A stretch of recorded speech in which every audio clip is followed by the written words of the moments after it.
This is Matthew Tallerini from World Baseball Network here at the second game of the Miami Marlins and Chicago Cubs three-game series matchup.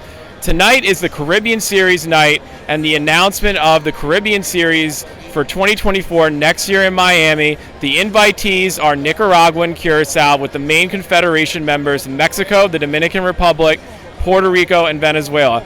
Right beside me is Marvin Bernard, former major leaguer and also national team manager of Nicaragua in past WBSC tournaments. Marvin, how does it feel to be here in Miami?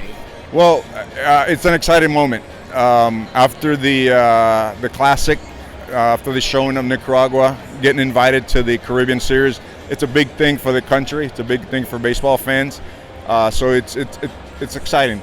And what does it mean to have like certain guys that you're going to build the roster with that were similar than the national team from last month, let alone some guys that are going to be playing in the Liga Nacional circuit for the 2023-2024 season? What's just the mindset of just building the roster with Namasio Porras? It's going to be interesting, right? Because, like you said, we got some guys that are after the tournament that happened. We got a lot of guys that got hired to go play different countries, which is great. It's something that we want. We want to be able to get exposed, let the country, let the world know that, hey, there's some good ball players down here. So it's an exciting thing. So we're hoping to be able to get some of those guys to come back and join us, so we can put out the best product we can and try to win this thing. And in late June, early July, there's going to be the El Salvador, Central American, and Caribbean games. Will there be any scouting abbreviations based on certain people's performance from that tournament, along with the Herman Palmera circuit from the spring and summer of now? Well, I mean, keep in mind that we only have so many ball players, right? And most of our national team, about 90% of it, is guys that are local. We don't have the luxury like other teams have, that where they're a bunch of professional guys, a bunch of them gotten released and whatnot. We don't have that luxury, so we got to work with what we have. We got some, like I said, we got some guys playing independent ball, whether it's in Canada or in the U.S. So we're gonna, combine the best that we have and put out the best product that we got. And being within the competition of Curacao and all the other Latin American countries that are going to be representing in 2024 at the Caribbean Series, what is the mindset to just get those guys ready alongside of what they're doing in the minor league season for this year? Well, our mindset's got to be, hey, look, it doesn't matter who you're playing, right? It's baseball. That's the beauty about baseball. It doesn't matter how good you are. You still got to give me the opportunity to beat you the same way I get to give you the opportunity to beat me. As long as we don't make mistakes, I think we're going to be fine. If you notice, I'll give you an example. In the Classic, for example, Japan, talent-wise against the U.S., it's night and day difference, but yet Japan ended up beating them, right? That's the beauty about baseball.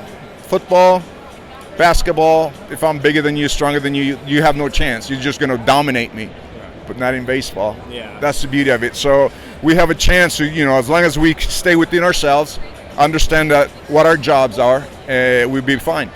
And like players like Dwight Britton, Melvin Navoa, maybe Loizaga comes around for the Winter League circuit.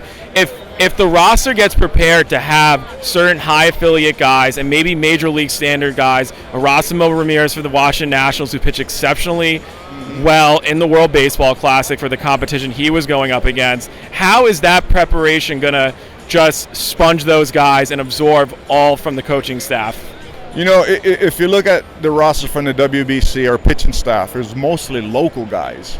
Yes, we had some big name guys, like you said, Loizaga, Erasmo Ramirez, that gave us Rodriguez, or gave us a big hand. So we're hoping if those guys could join us, right? And our local guys get to be around those guys a little bit more. They start feeding off those guys. They get their energy. They get, when you're around guys, veteran guys, they always give you advice to show you how to do this, how to do that, and it makes a huge difference. So we're hoping to be able to get those guys together and, if anything, teach our younger guys how to do things. Well, there you have it. This is the second game of the three-game set between the Miami Marlins and the Chicago Cubs. Tonight is Caribbean Series night.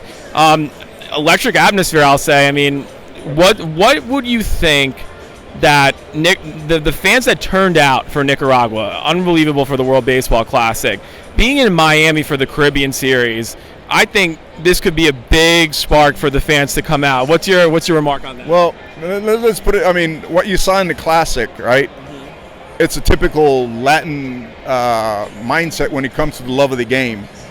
Every chance they get to be able to go cheer for their home team, whether it's like you said, Nicaragua, Mexico, Venezuela, Puerto Rico. You saw Dominican. You saw how the energy is, right? So it's a big thing. I mean, I believe it's the first one of a kind. It's the first time that Miami's going to host something like this. So it's going to be a beautiful event.